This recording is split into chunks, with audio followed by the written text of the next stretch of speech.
Toronto is the king of North America when it comes to real estate developments. The number of cranes in Toronto is more than New York, Los Angeles, and Chicago combined.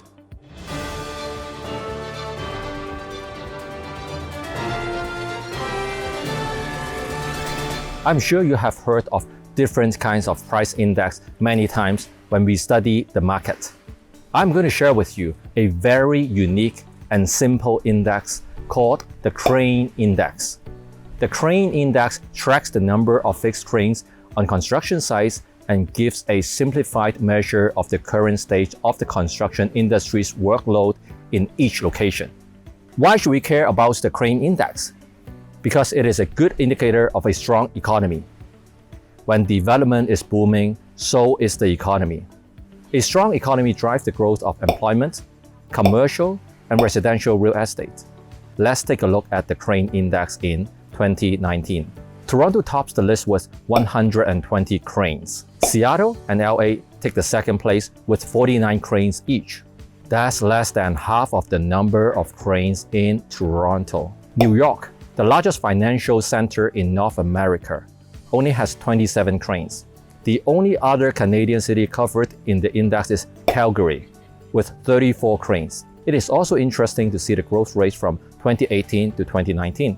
In 2018, Toronto has topped the list with 97 cranes.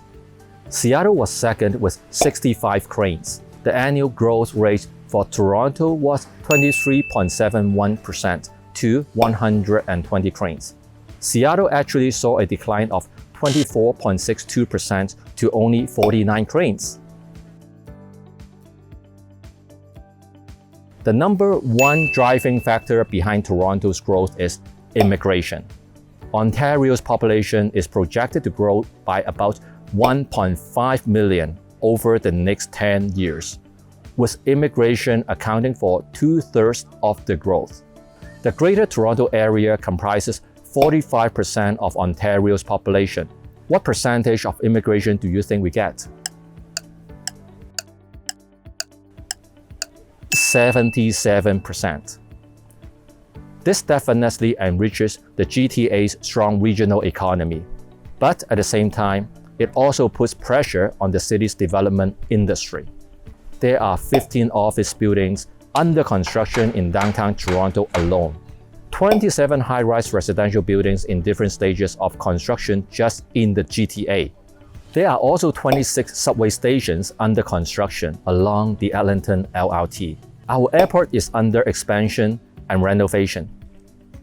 In fact, the latest report from Buildforce Canada says that the construction and maintenance industry will need to hire, train, and retain almost 103,900 additional workers over the coming decade in order to sustain all the development projects across the province. This means that many construction projects will have trouble finding the workers they need. What is the consequence? That's right. The construction cost will be ever increasing. Let's take a quick look at the construction cost index. The blue bars are showing the percentage increase in construction costs per quarter since the last quarter in 2018.